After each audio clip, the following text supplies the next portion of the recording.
My sister stole my fiancé and laughed while she did it. But she had no idea the dangerous monster she left me for dead with was actually the only man who could make her kneel. I didn't just survive her betrayal, I became her mother-in-law.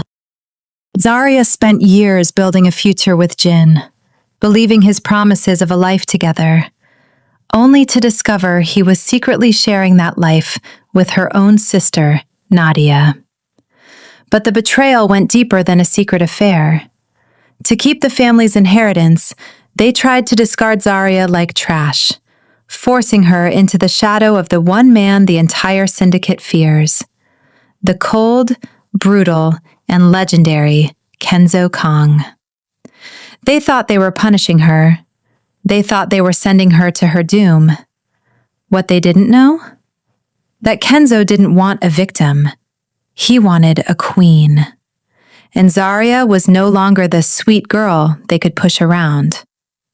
Instead of running from the family's shadow, Zaria walked straight into the lion's den and made a pact that would burn their world to the ground. She didn't just take the deal.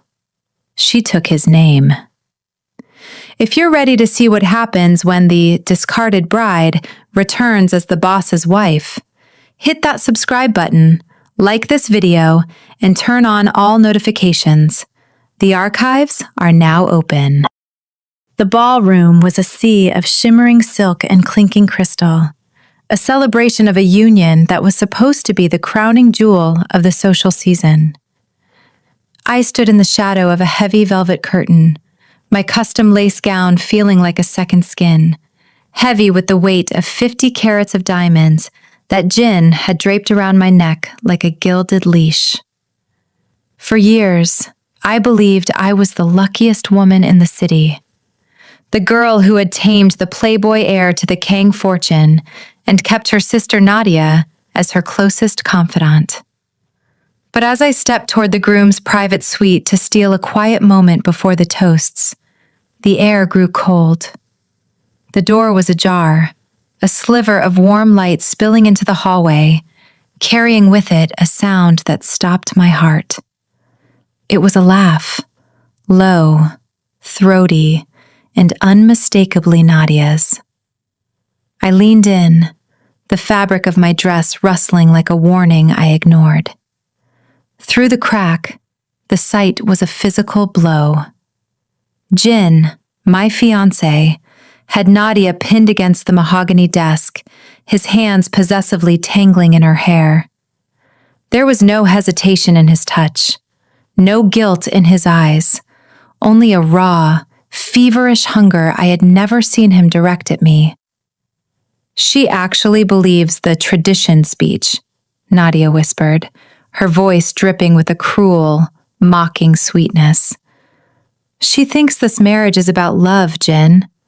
She has no idea she's just the clean face your family needs to unlock the trust." Jin chuckled, pressing his forehead against hers. "Let her keep her fairy tale for one more hour. Once the papers are signed and the inheritance is secure, Zaria becomes irrelevant. You're the only one I want in my bed, Nadia. You know that." The world tilted. The diamonds around my neck suddenly felt like they were choking me. It wasn't just a moment of lust. It was a calculated execution. My perfect life was a staged trap, a meticulously crafted play where I was the only person who didn't know her lines were a lie. I watched them, my sister and my lover, trading my future for their greed, and felt the last flickering ember of the girl I used to be go out. The heat of betrayal vanished, replaced by a terrifying, glacial clarity. They expected me to break, to burst in with tears and provide the drama they could use to paint me as the unstable bride. But as I backed away into the shadows of the hallway, my hand went to the cold diamonds at my throat. I wouldn't give them the satisfaction of my grief. If Jin was just a pawn for the inheritance, then I would go to the king who owned the board. I turned my back on the room, the lace of my train sweeping the floor like a funeral shroud for my innocence. I wasn't leaving to hide. I was leaving to find Kenzo Kang. The rain lashed against the floor-to-ceiling windows of the Kang estate, a rhythmic drumming that masked the sound of my trembling breath. I didn't pick the lock to Kenzo's office. I simply walked past the guards with the icy, unblinking stare of a woman who had already died once that night.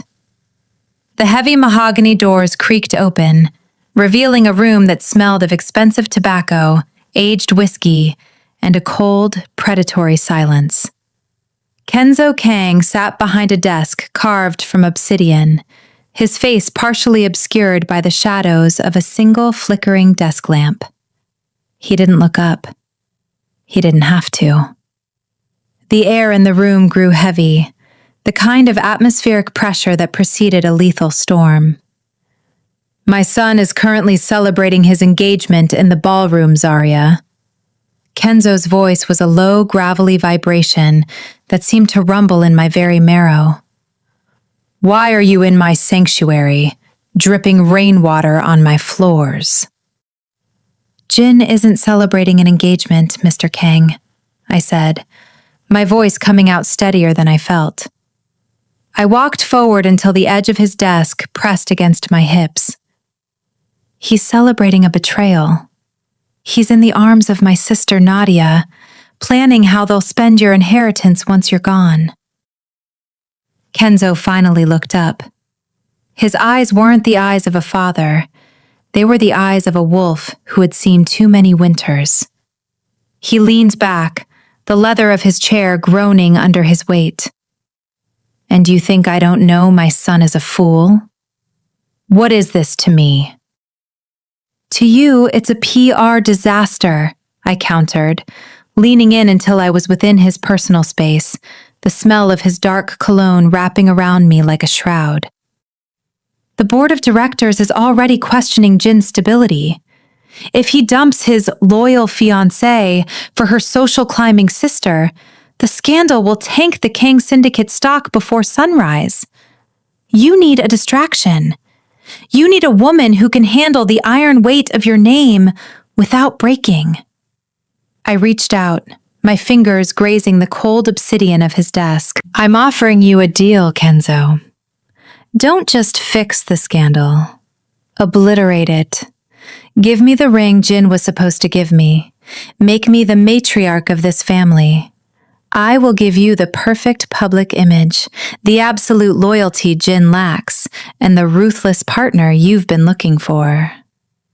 Kenzo's gaze traveled from my rain-soaked hair down to the fire burning in my eyes.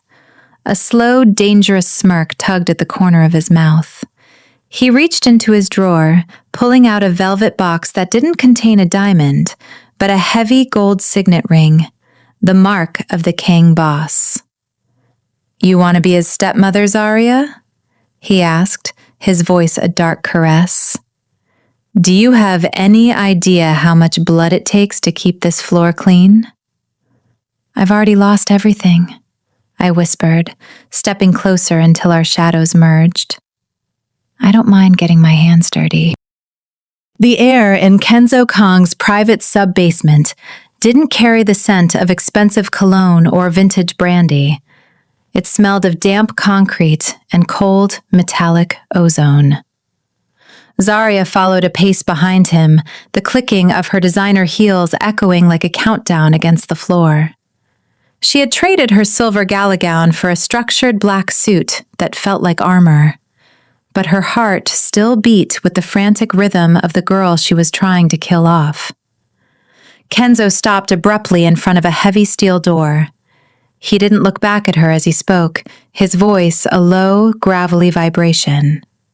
You want to be the woman who stands beside me, Zaria. You want the power to make your sister crawl. But power isn't just about wearing a crown.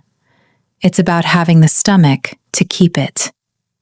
He pushed the door open. Inside, the daylight tension of the upper floors was gone, replaced by the harsh, clinical glare of a single overhead bulb. A man was tied to a chair in the center of the room, one of Jin's former associates, a man Zaria recognized from dozens of family dinners. He was bruised, his breathing shallow and ragged. "He was the one who helped Jin funnel your inheritance into your sister's offshore accounts," Kenzo said, his expression as unmoving as granite. He signaled to one of his guards, who stepped forward with a heavy, lead-lined pipe. Zaria felt the bile rise in her throat. Her first instinct was to look away, to beg for mercy, to let that lingering empathy take the lead. But then she remembered Nadia's laugh behind the altar. She remembered the way Jin had looked at her like she was a discarded toy. The first blow landed with a sickening thud. The man in the chair let out a strangled cry.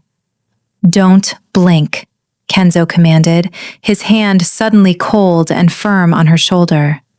He leaned into her ear, his breath hot against her skin. "Watch how the world treats those who are weak enough to be betrayed. Is this the man you were going to cry over? Is this the loyalty you think you lost?" Zaria forced her eyes wide. She watched the fear in the man's eyes, the same fear she had felt when she realized she was being replaced. But as she watched, the pity began to calcify. The soft girl died a little more with every strike. She realized that in this world, there were only two roles, the one in the chair, or the one standing next to the man with the power. By the time Kenzo signaled for the guard to stop, Zaria's breathing had leveled out. She looked at the traitor not with horror, but with a chilling, detached curiosity. Kenzo turned to her, searching her face for a crack, a tear, a sign of hesitation. He found only a reflection of his own coldness. A slow, dangerous smile ghosted across his lips. "Good," he whispered, tracing the line of her jaw with a thumb that felt like ice. "The silk is gone, Zaria. Now, we find out just how much blood you're willing to walk through to get your revenge." The crystal chandeliers of the Kang estate pulsed with a light that felt like a mockery of the void in Zaria's chest. In the grand hall, the air was thick with the scent of expensive lilies and the whispered scandals of the elite. Nadia stood at the center of a semicircle of socialites, a silk handkerchief pressed delicately to her eyes. To any observer, she was the picture of a devastated sister, her voice trembling as she recounted the mystery of Zaria's disappearance. "She was always so fragile," Nadia whispered, her eyes darting toward the security cameras she knew were recording her every manufactured sob. "The pressure of the wedding, the weight of joining a family like the Kangs. I fear she simply couldn't handle the reality of it." Beside her, Jin played the part of the jilted, heartbroken groom with a chilling precision. He leaned against a marble pillar, his tuxedo slightly disheveled to suggest a man who had spent the night scouring the city for his lost bride. He sighed, a heavy, theatrical sound that drew the sympathy of every powerful matron in the room. "I only wanted to give her the world," he told a group of investors, his voice dropping to a somber baritone. "If she has run away, I can only pray she is safe. But the shame she has brought upon my father's name, that is a debt I fear I will be paying forever." But as the cameras panned away and the guests drifted toward the champagne towers, the mask slipped. Stepping into the shadowed alcove of the library, the grief evaporated from Nadia's face, replaced by a sharp, predatory grin. She checked her reflection in a gold-rimmed mirror, smoothing the black lace of a dress that was far too provocative for a woman in mourning. "She's gone, Jin," Nadia hissed, her voice bubbling with a dark, manic triumph. "The police found nothing. The tracking on her phone is dead. Your little sweetheart took the bait and ran straight into oblivion." Jin didn't look up from his drink, but the corners of his mouth twitched upward. The poor farmer estate they had steered her toward was a dead end, a place where people vanished without a ripple. "My father is furious about the PR disaster," he murmured, swirling the amber liquid in his glass. "He'll disinherit her memory by morning. Everything she was supposed to own, the trust, the properties, the seat on the board, it's all sliding right into our hands." Nadia wrapped her arms around his neck, the smell of her perfume cloying and heavy. "She was always the favorite," she whispered into his ear. "But favorites don't survive in this world, Jin. Only the ones who are willing to bleed."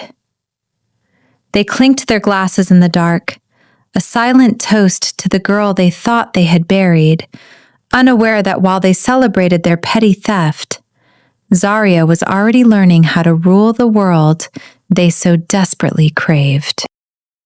The transformation did not happen in a beauty salon. It happened in the cold, windowless vault of the Kang estate, where the scent of old paper and gun oil hung heavy in the air. Kenzo didn't look at Zaria with the fleeting lust she was used to from Jin. Instead, his gaze was that of a master jeweler inspecting a rough diamond for flaws. "If you are to be my wife," he said, his voice a low vibration that seemed to rattle the heavy oak desk between them, "you are no longer a person. You are a fortress. And a fortress must know exactly what it is protecting." For 3 days, the soft girl Zaria used to be was systematically dismantled. Kenzo stripped away her hesitation, replacing her floral dresses with tailored silks that felt like armor, and her silence with a calculated, lethal precision. He laid out the ledger of the Kang syndicate, not just the legitimate shipping empires and real estate holdings, but the shadow assets. She learned about the offshore accounts in the Cayman Islands that funded their private security, the silent partnerships in European ports, and the digital keys to encrypted servers that held the leverage Kenzo used to keep the city's elite on their knees.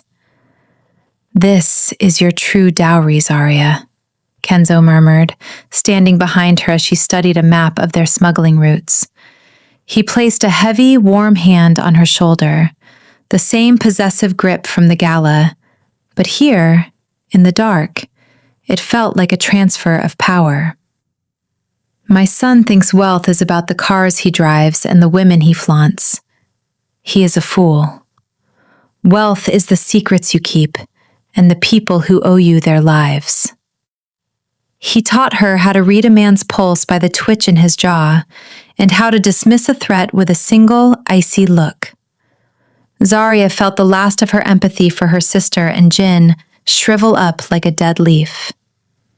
As she mastered the intricacies of the Kang's illegal empire, she realized that Nadia hadn't stolen her future. She had inadvertently handed Zaria the keys to a kingdom. By the final night of her training, Zaria looked in the mirror and didn't recognize the woman staring back. Her eyes were harder.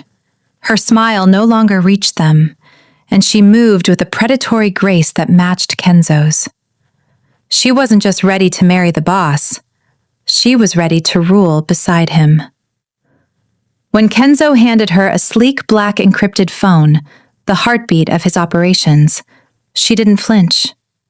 She took it with a steady hand, knowing that with a single swipe, she could now bankrupt her former fiancé before he even woke up. The training was over. The queen had arrived. The rain didn't just fall. It reclaimed the city, washing away the stench of the wedding that never happened. In the center of Kenzo's secluded courtyard, the air was thick with the scent of wet stone and expensive incense. There were no white lilies here, no pews filled with fake smiles, and no sister waiting to twist a knife into my back. There was only the rhythmic drumming of the storm against the high stone walls and the flicker of 100 black candles reflecting in the puddles at my feet. I stood in my silver gown, the silk heavy and cold against my skin, watching the man who was about to change the trajectory of my life. Kenzo Kang looked like a god of the underworld emerging from the mist.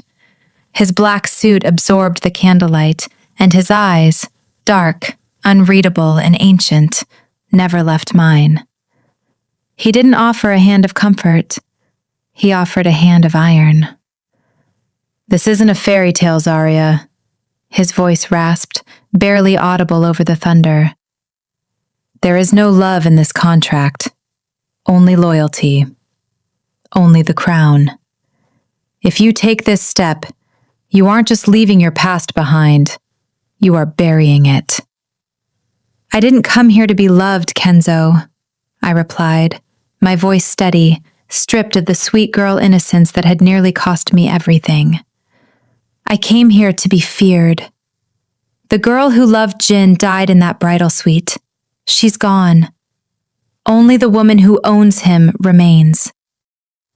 A slow, predatory smirk pulled at the corner of Kenzo's mouth. He signaled to the lone official standing in the shadows, a man who knew better than to speak unless commanded. No rings were exchanged. Not yet. Instead, Kenzo stepped into my personal space, his heat radiating through the damp air. He reached out, his thumb tracing the line of my jaw with a possessive pressure that made my breath hitch. It wasn't a caress. It was a mark. "Then sign," he commanded, gesturing to the heavy vellum laid out on a stone pedestal. As I pressed the pen to the paper, the ink bled into the fibers like a blood oath. With every stroke of my name, I felt the shackles of my old life snap. I wasn't just Zaria anymore. I was a Kang. I was the woman who would walk into the family gala and watch the blood drain from Nadia's face. I was the woman who would make my ex-fiancé realize that in his haste to steal my heart, he had accidentally handed me his entire world. Kenzo leaned in, his breath hot against my ear as the official declared the union complete. "Welcome to the family, stepmother. Let's go show them what they've lost." I looked at my reflection in the dark windows of the estate. The diamonds around my neck caught the light, gleaming like bared teeth. The shadow marriage was over. Now, the reign could begin. The air in the grand ballroom was thick with the scent of lilies and the hushed, oily whispers of the city's elite. Nadia stood at the center of the floor, draped in lace that was as white as a lie, her arm linked tightly with Jin's. They were the picture of a tragic couple moving on, basking in the sympathetic gazes of guests who believed Zaria had simply crumbled and fled after being left at the altar. Nadia's smile was sharp, a predator's grin masked by a silk fan. She had won. She had the man, the status, and soon, she believed, she would have the Kang inheritance. Then, the heavy oak doors at the top of the marble staircase groaned open. The music didn't just stop, it died. A silhouette stood framed against the golden light of the foyer, but it wasn't the broken girl they remembered. Zaria stepped into the light, and a collective gasp rippled through the room like a physical wave. She was a vision of liquid fire. Her gown was a masterpiece of metallic silver satin that clung to her curves like a second skin, reflecting the glow of 1,000 crystal chandeliers. She wore 50 carats of diamonds that caught the light with every rhythmic, confident step she took down the stairs. The sweet, soft Zaria was gone, replaced by a woman whose very presence demanded the room's oxygen. Nadia's glass of vintage champagne trembled in her hand, the liquid sloshing over the rim. Her eyes went wide, darting from Zaria's radiant face to the expensive jewelry that cost more than Nadia's entire dowry. Beside her, Jin's jaw dropped, his face turning a sickly shade of ashen gray. He took an involuntary step forward, his voice a pathetic croak that barely carried through the silence. Zaria? She didn't look at him. She didn't even acknowledge the sister who had stabbed her in the back. Zaria's gaze was fixed forward, her lips curved into a subtle, dangerous smile of absolute victory. Just as she reached the bottom step, a shadow fell over the room. A tall, imposing figure emerged from the foyer behind her, his presence radiating a cold, lethal authority that made the most powerful men in the room bow their heads. Kenzo Kang, the Iron Patriarch, stepped forward and placed a possessive, heavy hand on Zaria's waist. The silence in the ballroom became deafening. Kenzo leaned in, his voice deep and resonant as it echoed off the gilded walls. "I believe you all remember my wife," Kenzo said, his piercing eyes locking onto his son's terrified face. "And Jin, I believe it's time you showed your new stepmother the respect she deserves." The crystal chandeliers of the Kang estate pulsed with a golden light that felt less like a celebration and more like a heat map of my impending victory.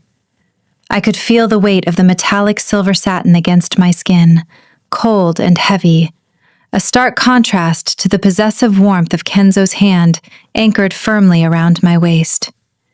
He didn't just hold me. He staked a claim that the entire underworld would recognize. Below the grand balcony, the air was thick with the scent of expensive cologne and unspoken threats. Then, I saw them. Jin and Nadia were standing by the mahogany railing, champagne flutes in hand, looking every bit like the power couple they had butchered my heart to become.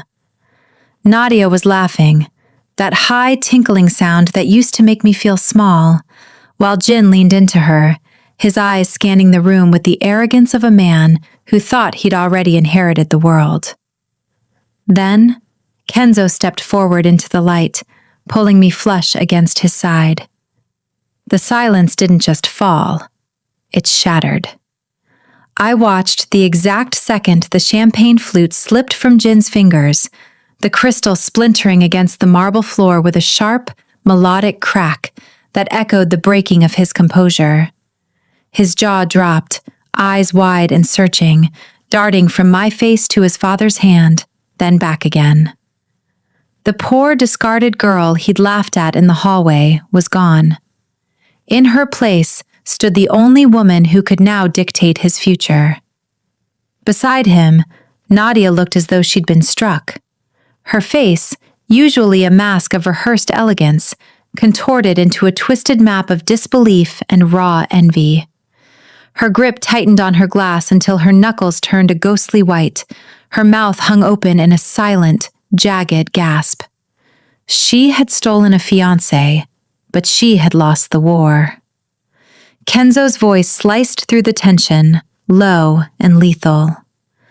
"I believe you all remember Zaria," he said, his eyes locking onto Jin's with a terrifying, calm power. "Though from this moment forward, you will address her as Mrs. Kang." The blood drained from Jin's face, leaving him a hollow shell of the man who had cheated on me. He looked small. He looked like a boy realizing he'd just handed his crown to the woman he betrayed. I didn't look away. I leaned into Kenzo, a subtle, predatory smile tugging at my lips as I caught Nadia's gaze. She wanted the life I had. Now, she would have to ask me for permission to live it. The power dynamic hadn't just shifted, it had inverted. I wasn't the victim of their affair. I was the architect of their ruin. And as I looked down at them from the heights of Kenzo's shadow, I realized that revenge didn't just taste sweet. It tasted like absolute, undisputed control. The silence in the grand ballroom was heavy, thick with the scent of expensive cologne and the metallic tang of fear. Jin stood frozen, his face a mask of pale disbelief as he stared at the woman who was supposed to be his discarded ex-fiancé. But the girl who used to apologize for being in the room was gone. In her place stood a queen in shimmering silver, her hand resting with cold possessiveness on the arm of his father. Kenzo didn't say a word. He didn't have to. His presence was the shadow that eclipsed everything Jin had ever built. Zaria stepped forward, the heels of her designer pumps clicking like a countdown on the marble floor. She stopped just inches from Jin and Nadia, who looked like a bird trapped in a storm. "You both look so surprised," Zaria began, her voice a low, melodic purr that carried to every corner of the room. "Did you really think I'd settle for a consolation prize?" Jin finally found his voice, though it cracked with desperation. "Zaria, stop this game. I don't know what lies you told my father to get him to play along, but my inheritance, the trust, that's mine. You can't touch it." Zaria let out a soft, chilling laugh that made Nadia flinch. She reached into her clutch and pulled out a small, leather-bound folder, embossed with the gold seal of the Kang syndicate. She didn't hand it to him. She simply held it up, letting the light catch the signatures. "That's the thing about the Kang family, Jin. Power isn't inherited, it's earned. And your father decided tonight that you haven't earned anything but a lesson in humility." She opened the folder, her eyes scanning the text with predatory delight. "Effective 10 minutes ago, the bylaws of the family trust have been amended. Your father has stepped down as the primary executor." Jin's eyes widened as he lunged forward to grab the papers, but one look from Kenzo's stone-cold gaze pinned him to the spot. "From now on," Zaria continued, her smile widening into something sharp and dangerous, "every penny of your allowance, every deed to your properties, and even the credit cards in your wallet require a single, authorized signature for release." She leaned in closer to Jin, her breath warm against his cold cheek as she whispered the final blow. "My signature, Jin. I am the sole executor now. If you want to keep living this lifestyle, if you want to keep your sister-in-law in the designer rags she loves so much, you'll have to come to me. You'll have to ask permission. You'll have to be a very, very good son." She stepped back, tucking the folder away. Nadia began to sob quietly, the reality of her victory turning to ash. Zaria didn't even look at her. She turned back to Kenzo, who offered her his arm with a nod of grim approval. As they walked away, Zaria's voice trailed back over her shoulder, final and absolute. "Welcome to the new rules, Jin. Try not to break them." The heavy, double-leafed doors of the grand ballroom creaked under the weight of a silence so thick it felt physical. Zaria didn't walk. She glided. The silver fabric of her gown caught the amber glow of the chandeliers, rippling like liquid moonlight against her skin. Beside her, Kenzo Kang was a silhouette of absolute authority, his hand resting possessively at the small of her back. The heat of his palm was a silent reminder of the pact they had sealed in blood and ink. Below the mezzanine, the elite of the underworld stood frozen, champagne flutes suspended in midair. But Zaria's eyes were locked on only two people, Jin and Nadia. Nadia looked small. For the first time in 28 years, the sister who had spent a lifetime stealing Zaria's toys, her spotlight, and finally, her fiancé, looked utterly diminished. Her black lace dress, once meant to signify her victory, now looked like mourning attire. Beside her, Jin was pale, his jaw hanging loose as he stared up at the woman he had discarded. "You look like you've seen a ghost, Jin." Zaria's voice carried over the balcony, smooth and cold as a polished blade. It wasn't the voice of the girl who had cried in a wedding chapel 2 months ago. That girl was buried under the weight of the Kang Empire. Kenzo stepped forward, his presence casting a long, intimidating shadow over the crowd. "It seems my son has forgotten his manners," he said, his deep baritone vibrating with a lethal edge. "Nadia, Jin, greet your mother." The word hit the room like a physical blow.